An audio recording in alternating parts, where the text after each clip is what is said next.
Bonjour à tous et à toutes, c'est Gilles. Je suis rappelé à venir communiquer sur ces idées, sur la spiritualité. On se prépare pour cette nouvelle renaissance. Tous les jours, il y a cette renaissance qui se prépare, hein. On se rapproche un peu plus. Savoir qu'on est tous méritants de l'amour de Dieu. Quel que soit Dieu, aime toute la vie, inconditionnellement, hein. C'est vraiment, il y a vraiment aucune condition sur cet amour de Dieu. Par contre, il faut pouvoir reconnaître Dieu pour être reconnu par lui. Il y a besoin d'avoir un effort de purification, d'ouvrir notre conscience. Et on avance très très vite, hein. Jamais dans l'histoire de la galaxie, une civilisation, on a demandé d'avancer aussi vite. Donc, des fois, on peut être un peu désorienté par toutes ces nouvelles énergies qui arrivent, hein. Il faut pas s'inquiéter. Et parce que bon, de toute manière, tout le monde viendra dans cette reconnaissance de la source, hein, tôt ou tard. Parce que pour le moment, on est des servants du Créateur, on est des servants de Dieu, mais on va pouvoir devenir des enfants de Dieu, hein. Dites-vous, je suis le fils ou la fille du bien-aimé Dieu, ce qui nous donne un pouvoir extraordinaire, plus puissant dans l'univers que à force de servir Dieu, on retrouve cette connexion et on prend conscience qu'on est des enfants de Dieu. Et Dieu, c'est le Seigneur vérité, c'est celui et quand si on est les enfants de ce Seigneur, ça nous donne une souveraineté à l'intérieur du royaume. Ça demande beaucoup d'efforts pour notre esprit, pour nous garder vivants, hein, parce que c'est l'esprit qui manifeste toute cette expérience du monde physique, hein, donc, et même l'esprit mental, hein, toute cette activité mentale. Ce qu'il y a, c'est que la source, le créateur, veut le bien, only, seulement, uniquement, exclusivement. Elle veut qu'on avance de l'ignorance à la lucidité. Et donc, mais cette même force entretient aussi bien les forces qui nous abaissent que les forces qui nous soutiennent. C'est des forces qui sont opposées et complémentaires. Cela dit, toutes ces choses du monde, il faut vraiment prendre conscience, enfin un choix conscient de lâcher prise sur toutes ces choses qui sont négatives, c'est-à-dire l'état profond, les vaccins, la 5G, la matrice, la corruption, les gouvernements, les guerres et tout ça. Faut lâcher prise, parce que dès on amène ces idées à l'intérieur de notre conscience, qu'est-ce qu'il y a derrière? Il y a la peur. Et donc il faut vraiment s'élever au-dessus des choses, et à ce moment-là, ces choses ne pourront plus nous affecter. On pourra au contraire les écarter et apporter cette lumière dans le monde extérieur qui permettra de stabiliser et de retrouver cet équilibre, ce monde de paix, parce que tout va être expurgé. Alors l'esprit est tout, Dieu est esprit au départ, Dieu est amour et l'esprit est amour. On a cet esprit on a été créé comme un esprit, et entre les deux il y a l'âme qui est l'expérience de tout, l'expérience de l'expansion dans l'univers, et puis il y a l'ego qui contrôle le corps mental et l'émotion. Enfin, c'est le corps mental et le corps physique qui créent l'émotion en relation avec si on est en alignement avec notre source ou pas en alignement avec notre source. Ce qu'il faut, c'est contrôler notre corps des désirs pour arriver à se passionner pour les choses pures, à adorer les plaisirs sains de l'existence plutôt que les choses qui sont des addictions ou des choses compulsives ou subconscientes. Et donc, y a deux réalités qu'on a besoin de rentrer en synergie. C'est la réalité de notre monde intérieur et la réalité consensuelle du monde extérieur. Et, euh, donc c'est vraiment bon. Mais les enfants pour eux, il n'y a qu'une seule réalité. Le monde intérieur et extérieur, c'est la même chose. Et donc ils ont petit à petit, ils s'adaptent et ils doivent un peu abandonner leur monde intérieur. Par contre, il y a des groupes comme les autistes, c'est des groupes d'enfants qui n'ont pas ils n'ont aucun intérêt sur ce qui se passe à l'extérieur. Il n'y a que ce qui se passe à l'intérieur qui est vraiment important, et personne ne peut les détourner de leur donc, bon, on va pouvoir résoudre beaucoup de ces problèmes très rapidement, hein, avec des avancées psychologiques, scientifiques qui vont arriver. Et, euh, et donc, je vais tirer quelques cartes, pour voir sur les 7 chakras principaux. On a ces centres d'énergie. Tous les jours, ils évoluent, ils grandissent, ils créent cette expansion. Parce qu'on est un peu comme des arbres. Les arbres, on les voit pas grandir, mais tous les jours ils grandissent un peu, hein. C'est-à-dire on est un petit peu, on est tous éduqués tous les jours, et on apprend des choses tous les jours, et on se prépare on attend ce grand flash solaire qui va tout changer, hein. On doit se préparer notre corps physique, parce que le corps physique a besoin d'être vraiment bien ancré dans sa réalité pour pouvoir,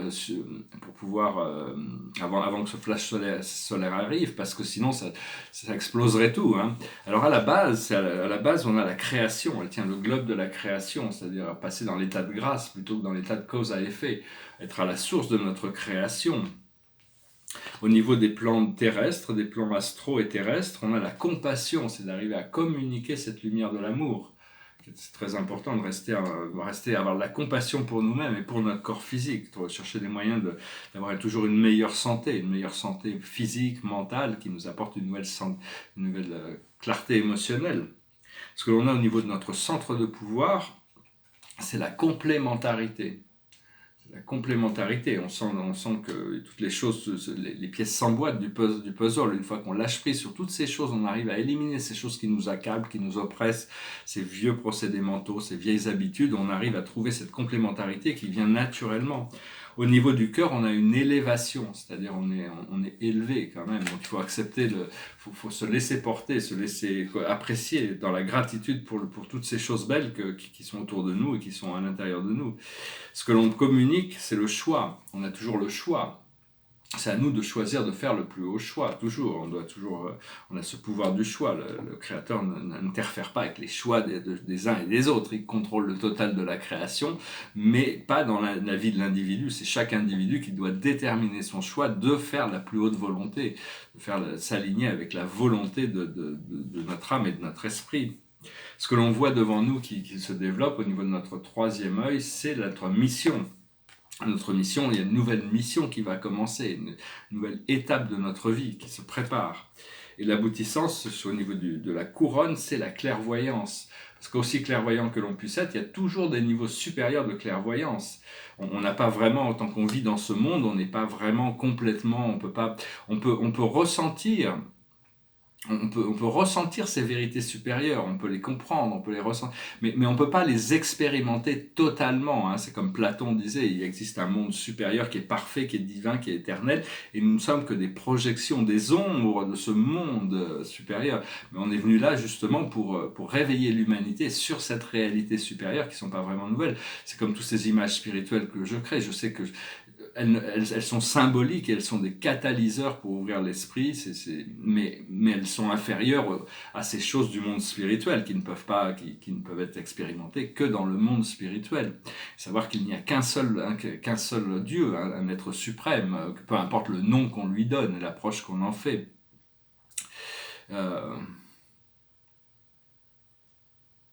Savoir que toutes les parties, on a l'impression qu'on est une partie de Dieu, alors qu'en réalité, on est la totalité de Dieu. C'est très difficile à comprendre ça, mais on est fait de tous les états, de la création. Alors dans notre étoile terrestre, qui s'ancre en dessous de nos pieds, on a la réparation. On va pouvoir réaligner toutes ces choses qui ont besoin d'être alignées pour pouvoir se sentir complètement libre. On a besoin de tout ce qui est dans le passé, qui n'est pas pleinement intégré, va devoir s'intégrer. Donc on va pouvoir faire ça. Et ce qui nous vient de notre étoile de l'âme, au-dessus de notre tête, qui va arriver, qui vient dans notre futur, c'est une guérison. C'est la guérison totale. On va pouvoir commencer à se régénérer beaucoup plus rapidement, beaucoup plus facilement. Des fois, j'ai mon ego qui doute de la sagesse de mon âme et de mon esprit. Donc ça crée des interférences, et donc ça crée des peurs et des interférences. Alors qu'en réalité, il n'y a aucune raison de douter de la sagesse de Dieu. Il est tout puissant, il sait tout, il connaît tout. Il n'est pas indifférent ni détaché des circonstances terrestres. Il connaît tous les tenants et les aboutissants du monde terrestre et de tous les autres mondes. Et donc, qu'est-ce que j'avais pris quelques notes. Oui, parce que toutes les idéaux spirituels de l'unité absolue, hein, on peut vraiment on peut l'accepter, travailler avec et continuer à développer cette unité, hein, mais on peut pas vraiment complètement avoir l'expérience de ça. Mais c'est des graines que l'on plante pour le futur, notre expansion future dans les mondes spirituels qui viendront après. Pour le moment, on a cette mission d'aimer et de partager notre lumière. Et donc oui, je veux dire, les arbres grandissent un petit peu plus tous les jours. Par contre, les minéraux aussi grandissent. C'est une petite anecdote, je ne sais pas si vous savez ça, je sais pas si une petite anecdote. C'est que les minéraux c'était eux qui étaient là en premier. Et quand un minéral est accroché à la terre, il pousse dans la terre, il grandit, il se développe. Par contre, dès qu'il est séparé de la terre, il commence à rétrécir. Je me suis aperçu de ça parce qu'un jour, dans mes affaires, j'étais je travaillais dans le monde de l'art, les tableaux, on vendait des tableaux, et un jour j'ai un de mes clients qui avait un gros diamant à vendre, c'était un diamant de 407 carats, et il n'était pas une couleur exceptionnelle, il n'était pas très bien taillé, je crois qu'ils l'ont pas vendu, et ils l'ont retaillé après. Mais enfin bon, donc je vais voir par rapport à ce que j'avais des clients pour acheter ce diamant. J'étais voir une amie sud-africaine qui est à New York, qui était diamantaire. Elle m'a dit, moi, quand j'étais vice-présidente de Christie's, on me l'avait offert à moitié prix et on n'avait pas réussi à le vendre. Donc j'avais quand même été voir un grand collectionneur de diamants, et il m'avait expliqué que mon certificat du GIA avait quelques années, avait une quinzaine d'années. Il m'a dit, il fait plus 407,65, il doit faire un petit peu moins, parce que les diamants diminuent un petit peu. C'est un petit peu le contraire de ce qu'on veut vous dire, les diamants sont éternels, mais donc quand ils perdent un petit peu de leur poids avec le temps, hein. Ils maigrissent un peu avec le temps, c'est un peu étrange de dire ça, mais enfin bon, je n'ai aucune raison de ne pas le croire. C'est un grand collectionneur de diamants, il me disait, bon, faut que je mette à jour mon certificat, et mais enfin, les diamants toutes les pierres précieuses et les minéraux sont vraiment, vraiment très puissants pour nous rappeler cette condition interne. Notre corps central est un diamant, hein, ce diamant rose. On a plusieurs diamants, mais on peut partager ce diamant rose. Et au plus on le partage, au plus on le pose dans le cœur des gens, au plus il s'expand et au plus il brille. Et donc, et donc dans le futur, les bijoux, on va continuer, parce qu'il y a déjà des gens qui font des bijoux énergétiques, mais pas dans la haute joaillerie.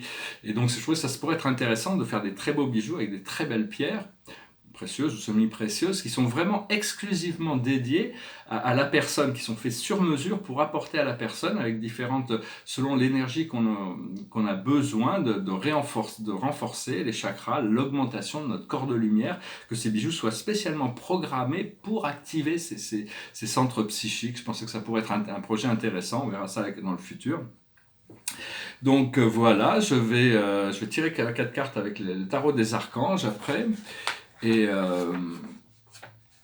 Et donc voilà, hein, c'est l'esprit qui doit gérer qui gère le corps physique et le corps émotionnel. Et donc c'est notre esprit, ça lui demande quand même beaucoup d'énergie. Hein, et puis après c'est l'âme qui crée le programme. Hein, parce que c'est pas toujours facile de différencier. Hein, poser une question de différencier entre l'âme et l'esprit, nos guides, la compagnie du ciel, notre famille d'âme.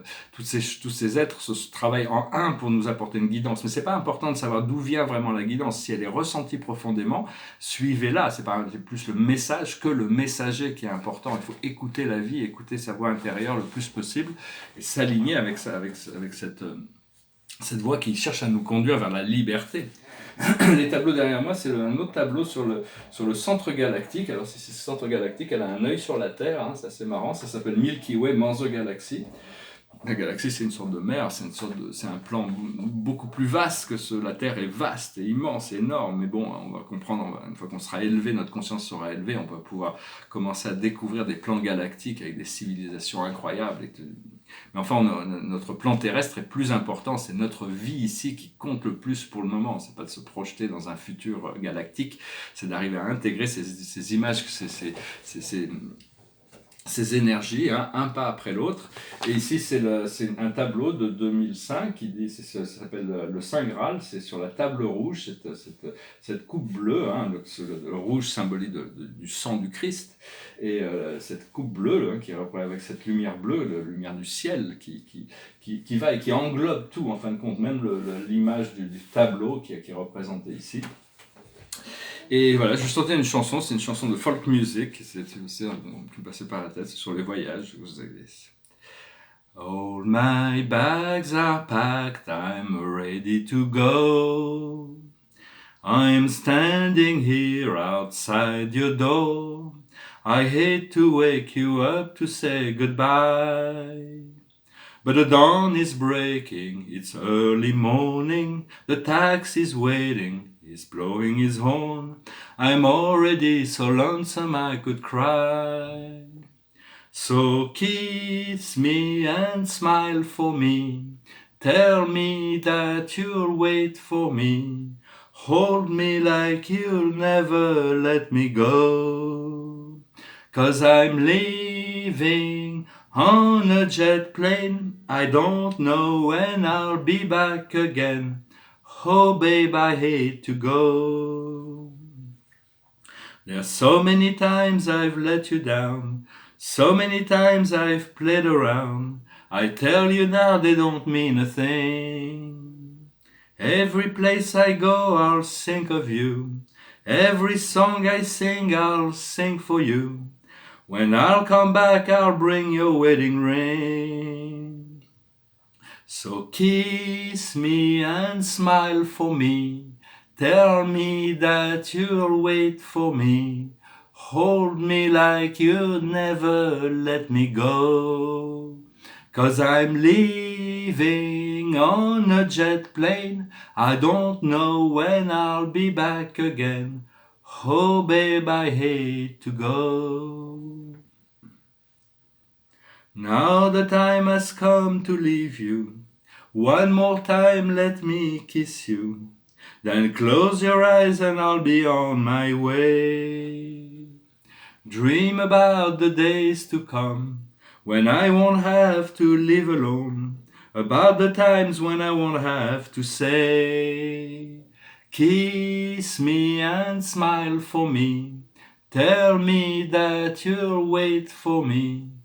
Hold me like you'll never let me go. 'Cause I'm leaving on a jet plane, I don't know when I'll be back again. I'm leaving on a jet plane, I don't know when I'll be back again. I'm leaving on a jet plane, I don't know when I'll be back again. Oh babe, I hate to go. Voilà, la séparation implique le rapprochement. Hein. C'est Lao Tse qui expliquait ça. On s'est séparé de notre source, on doit s'en rapprocher, même si cette chanson de John Denver est beaucoup plus dans le sens romantique. Je tirais 4 cartes pour finir.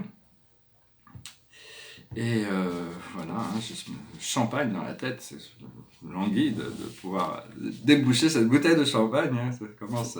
Alors, la plus haute sagesse, c'est la roue, l'archange Jérémiel. Nouveau départ, vous arrivez à une échéance, changement de direction pour accéder au bonheur.